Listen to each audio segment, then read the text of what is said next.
చింతకాయల అయ్యన్న పాత్రుడు గారు ప్రతిపక్షం దొంగ సంతకాలు పెడుతుందని. మరి ప్రతిపక్షం అది ఈమను దొంగ ప్రతిపక్షం అన్నాడు ఎందుకు? వైఎస్ఆర్ కాంగ్రెస్ పార్టీ అనాలిగా.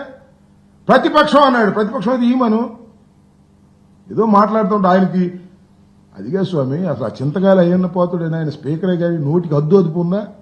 ఏం మాట్లాడతారో తెలుసా నీకు? ఇంతకుముందు ఏం మాట్లాడు చూశారా? అలా బ్రహ్మాండంగా మాట్లాడాడు కాబట్టి చంద్రబాబు నాయుడు గారు ఆయన కూర్చోబెట్టి జగన్మోహన్ రెడ్డి గారిని రోజు తిట్టొచ్చు అనేటువంటి ఉద్దేశంతో అయ్యా మాకు తిడుదురు, మమ్మల్ని పిలవండి, మేము వస్తాము, మాకు స్పెషల్, మాకు ప్రత్యేక ఇది ప్రధాన ప్రతిపక్ష హోదా ఇవ్వండి అంటే ప్రధాన ప్రతిపక్ష హోదా ఇవ్వడంట ఆయన.